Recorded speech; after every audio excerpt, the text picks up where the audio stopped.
My grandmother locked my 5-year-old daughter out on our back porch during an ice storm because she said she didn't raise her children to tolerate liars under her roof. I can still hear the exact words she used to the paramedics, calm as anything, like she was describing a delivery that showed up at the wrong address. She told them she put my daughter outside to teach her a lesson about honesty, and that it wasn't her fault the temperature dropped the way it did.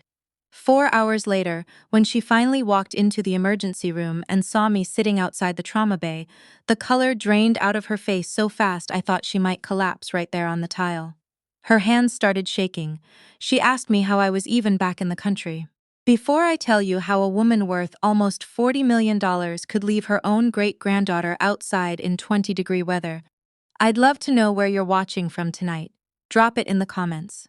And if you've ever had to choose between keeping the peace and protecting your child, hit like and subscribe, because what happened over the next 6 days is the reason I don't speak to half my family anymore, and I'd do it again in a heartbeat. My name is Noelle. I'm 31, and for the last 6 years I've worked as a forensic accountant, the kind banks and federal prosecutors call in when they suspect someone is moving money in ways they shouldn't be. My family never really understood what I did. They thought I sat in an office and did taxes. They had no idea I'd helped build cases that sent people to federal prison for embezzlement and fraud, because frankly, I never told them. In my family, you didn't talk about your work unless it came with a title that sounded impressive at a country club. Forensic accountant didn't impress anyone. It just made my grandmother's eyes glaze over and made her ask, again, why I hadn't gone to law school like my cousin. My daughter, Junie, is 5. She's got asthma, the kind that flares up hard when she's cold or scared, and she is the gentlest child you will ever meet. She apologizes to furniture when she bumps into it. That weekend, I had a deposition in Charlotte that got moved up with almost no warning, a case I'd been building for 14 months, and my babysitter canceled the night before. My mother was traveling. My only option, the one I hated even considering, was my grandmother Doreen's house outside Asheville, a sprawling stone place on 12 acres that my grandfather built his hardware store empire to pay for before he died. I told myself it was one weekend. I told myself Doreen loved Junie, even if she'd never quite loved me. Doreen is 74, and she is, without exaggeration, the most feared woman in 3 counties. She built half the relationships that mattered in that town by writing checks to the right causes and showing up at the right funerals. She has 2 living children. My mother, Renee, who escaped to Atlanta the second she turned 18 and never fully came back. And my uncle Philip, who never left, who married a woman named Carol that my grandmother adores with a fervor she has never once shown me, and who has spent the last 15 years running what's left of the family hardware business into the ground while telling everyone he's modernizing it. The rain started Friday night while I was 3 hours into cross-examining a witness about wire transfers. The storm turned to ice by 10. I didn't think anything of it until my phone rang at 1 in the morning and I saw the area code for the Asheville hospital.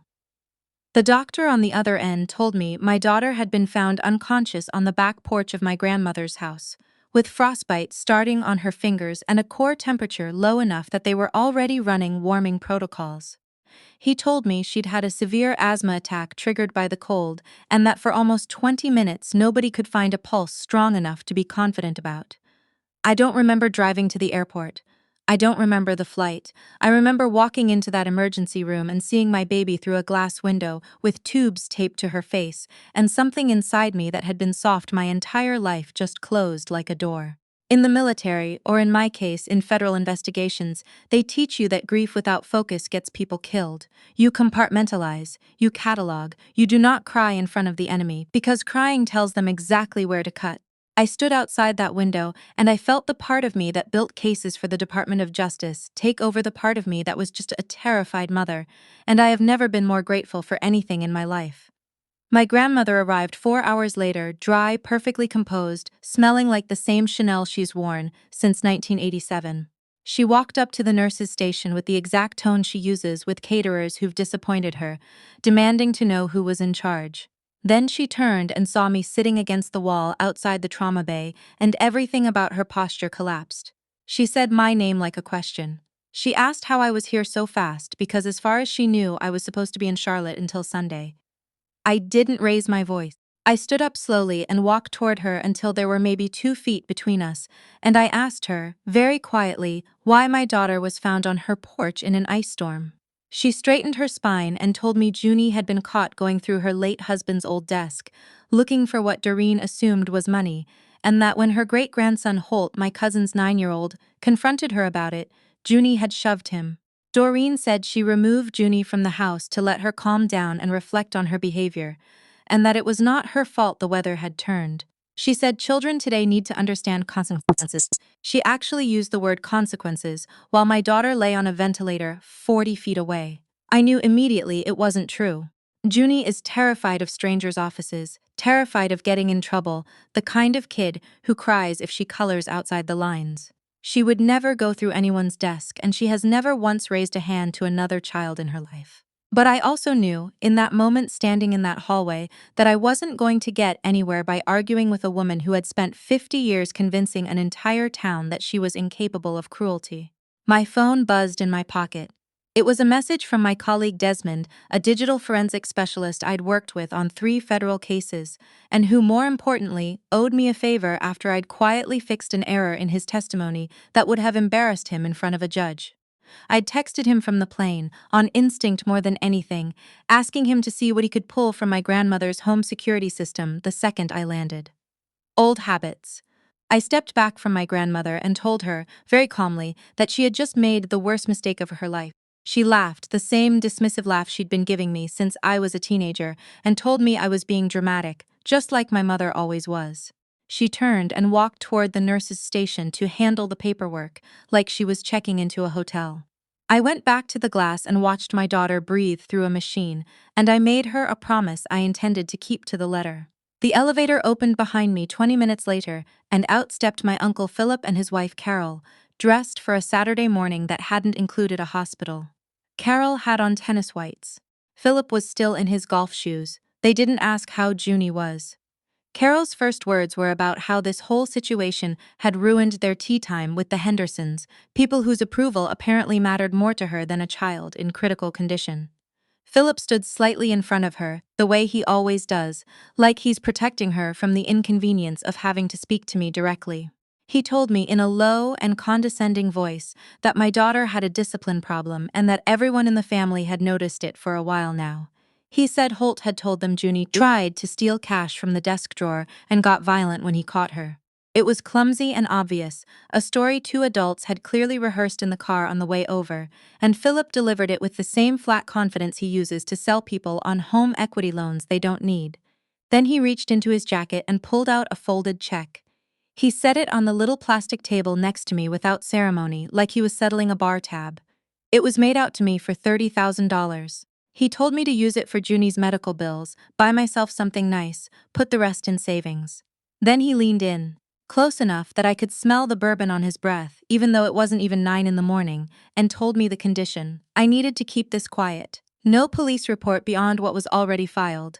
No talking to anyone outside the family.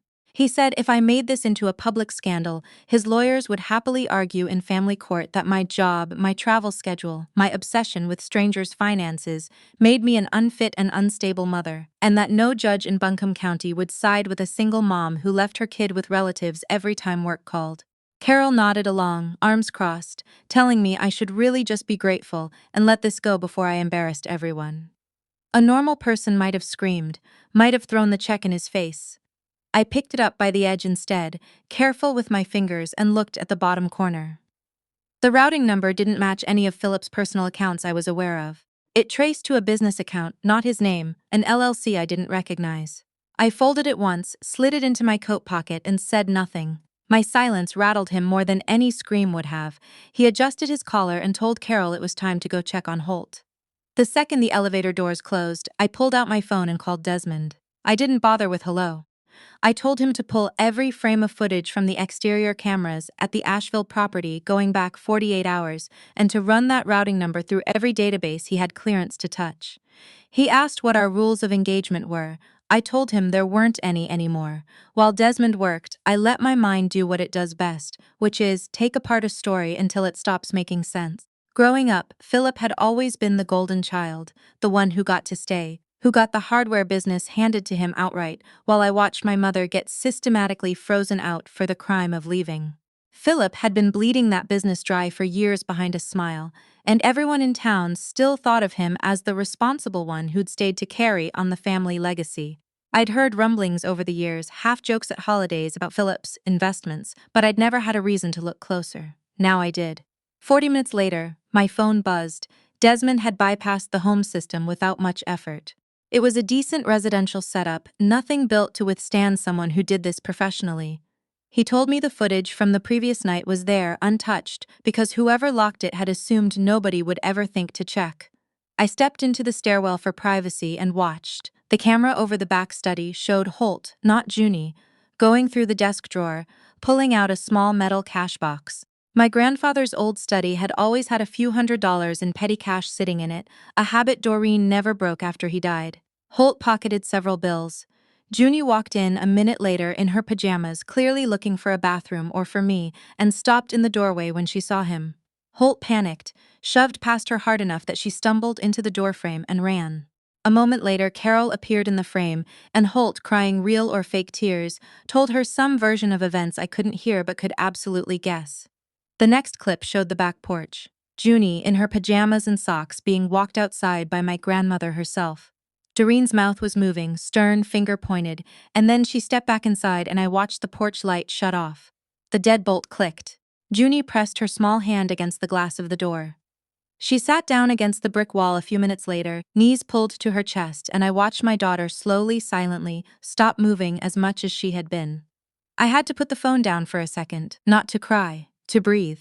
Desmond's voice came back through, telling me he'd also run the routing number from Philip's check. It traced back to an LLC registered in Wilmington, Delaware, the kind of shell entity people use specifically because Delaware doesn't require you to disclose ownership. He said it would take some digging, but he already had enough to know that the money flowing through it had nothing to do with hardware stores. I told him to keep digging and to send me anything in real time. I went back into my daughter's room and sat by her bed and waited for her to wake up, and I let the cold, clear part of my mind start building the case. She woke up around noon, groggy, oxygen tubing taped under her nose, and the first thing she did was apologize. She told me she was sorry for making everyone mad. My chest folded in on itself hearing my 5-year-old apologize for being nearly frozen to death. I told her she had done absolutely nothing wrong, that none of it was her fault, not 1 second of it.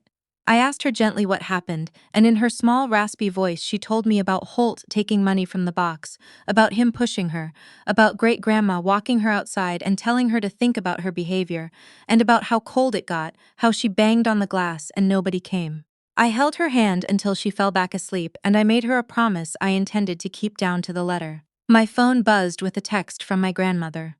She informed me she'd be hosting the family's annual Founders' Day dinner that evening as planned, the dinner that celebrates the founding of my grandfather's hardware empire, the one every prominent family in 3 counties attends, and that she expected me to either show up and behave appropriately or stay away entirely so as not to create a scene in front of the Hendersons and the rest of their guests.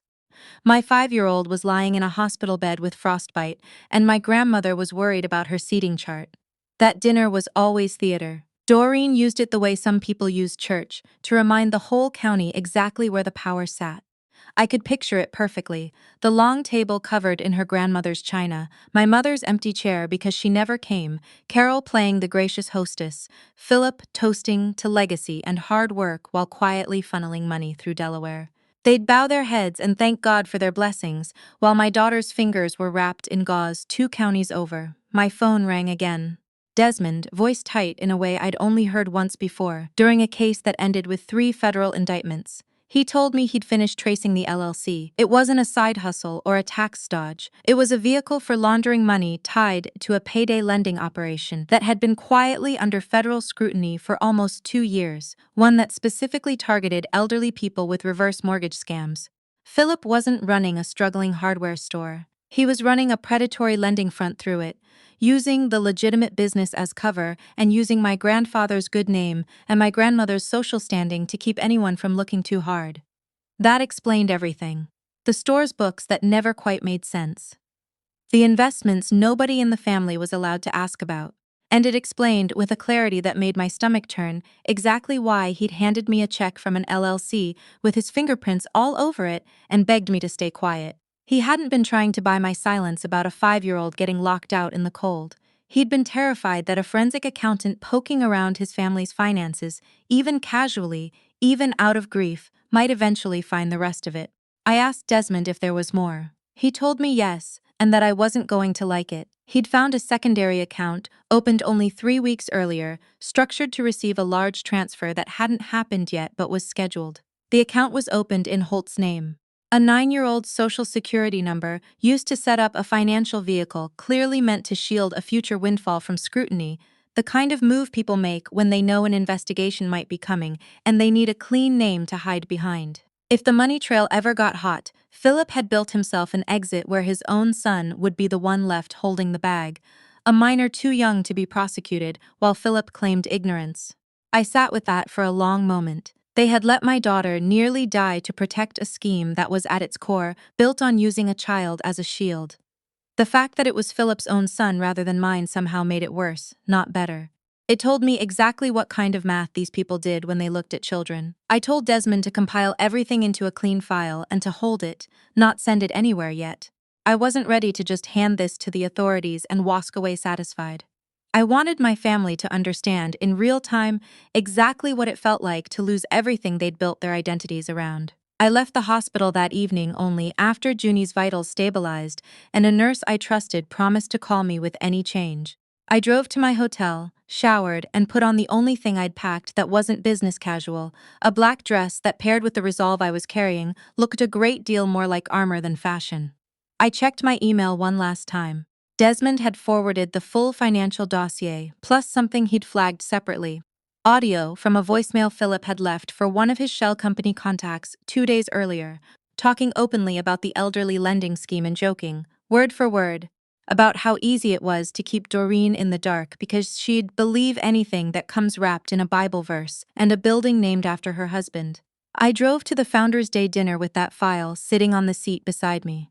The country club's private room was exactly as I remembered it: dark wood, oil portraits of my grandfather, round tables dressed in white linen, with little brass placards bearing donor names. The room was full when I walked in, easily 80 people, the mayor among them, 2 state representatives, half the board of the regional bank. My grandmother stood at the head table in a navy dress, mid-task, talking about legacy and the importance of family values passed down through generations. Philip sat beside her, practically glowing, because tonight, as I would soon learn from the program sitting at every place setting, was the night Doreen planned to formally announce him as her successor on the company's board, the man who would carry the family name forward. I walked down the center of the room. Conversations died table by table as people noticed the woman in black walking toward the head table with no plate and no drink, just a flat expression and a folder under one arm. My grandmother saw me first. Her toast faltered mid-sentence. She set her glass down and asked, loud enough for the front tables to hear, what exactly I thought I was doing. I didn't raise my voice. I told her I was here to finish the conversation we'd started in the hospital hallway that morning, the one about consequences. Philip stood up fast enough to knock his chair back. He told me I needed to leave immediately, that this was a private event, and I was embarrassing the family in front of half the county's leadership. Carol grabbed his arm, whispering something I couldn't hear. I ignored both of them and looked at my grandmother. I told her that the story about Junie stealing money was a lie, and that I had video proving it was Holt who took cash from my grandfather's old desk, and Holt who pushed Junie hard enough to send her stumbling, and that she, Doreen, had personally walked my daughter outside in an ice storm to punish her for someone else's crime. The room went very quiet. My grandmother's face did something I'd genuinely never seen it do before. It cracked, just slightly, the practiced composure slipping for half a second before she caught herself and announced, to the room more than to me, that I was clearly overwhelmed by the stress of Junie's hospitalization and not thinking clearly. I opened my laptop, set it on the edge of the head table, and turned the screen toward the room. I didn't need their projector or their sound system. I just needed Doreen and Philip and the 80 most influential people in 3 counties to see it with their own eyes. I played the footage. The desk, Holt taking the money, the shove. My daughter sitting against the brick wall in the cold with her hand pressed to the glass while the porch light clicked off behind her.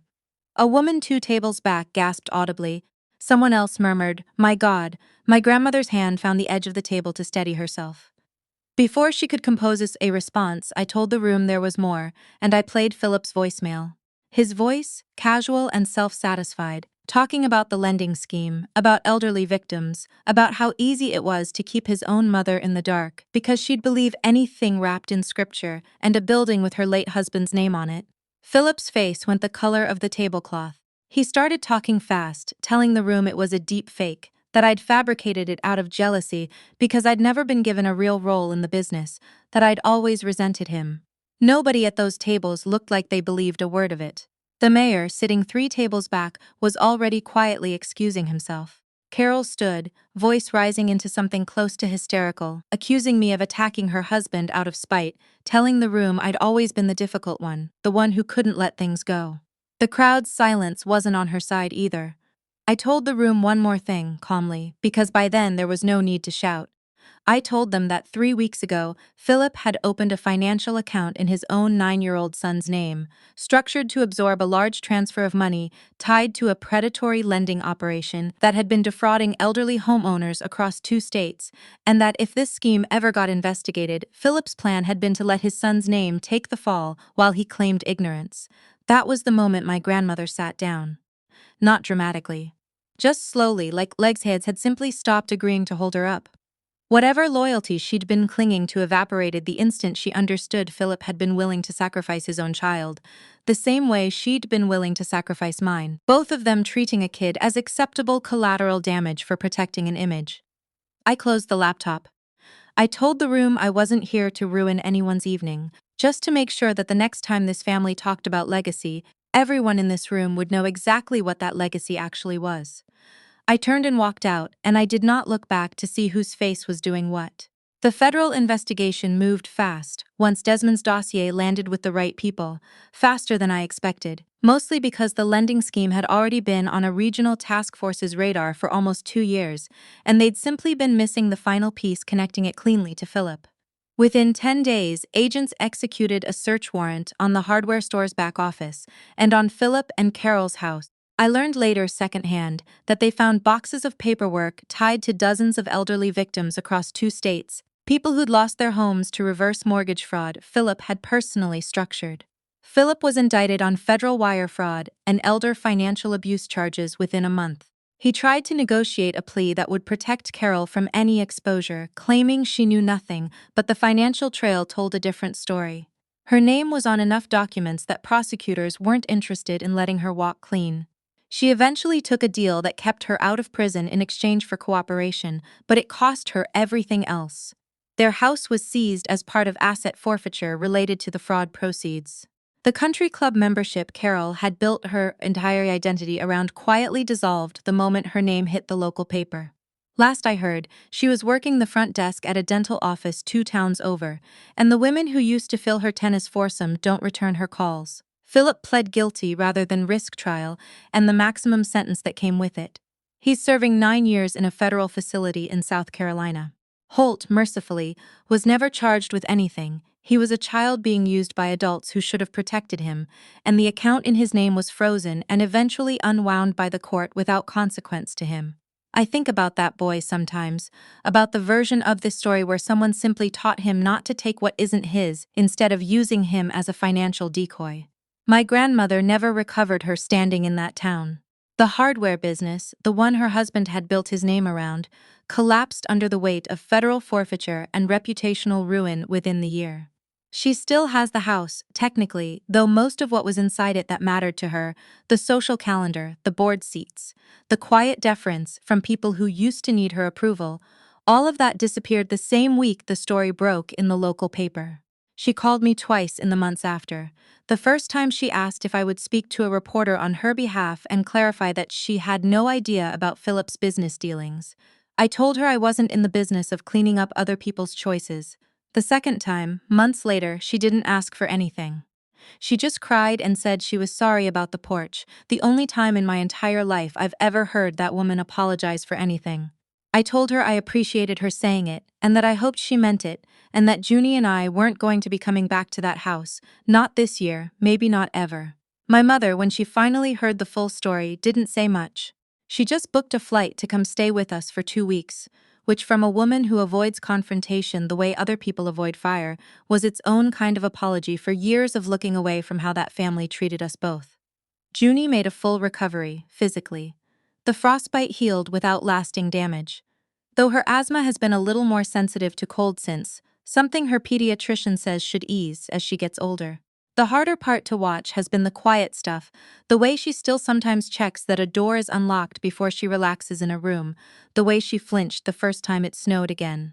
We've been working with a child therapist who specializes in trauma, and slowly, the flinching has gotten less frequent. She still apologizes more than a 5-year-old should, but less than she used to, and I notice every single time it happens less. We don't live anywhere near Asheville anymore. I moved us to a small house outside Raleigh with a fenced yard and a fireplace that I have made absolutely sure works, because Junie likes to be warm now in a way she never used to think about before that night. My work has only grown since then. Word travels in small professional circles, and a few of the attorneys who watched how methodically I built that case have started sending me their hardest fraud work specifically because of it. Some nights, I still think about the version of myself that almost didn't check the footage, that almost let Phillips check, and his threats about custody talk me into staying quiet to protect some idea of family harmony that was never real to begin with. I think about how close I came to accepting a story that would have let a grown woman's cruelty toward a 5-year-old disappear into a polite silence, the way it always had for everyone before me. If you've ever had a family member ask you to protect their comfort by staying quiet about your own pain, I hope you know you don't owe them that.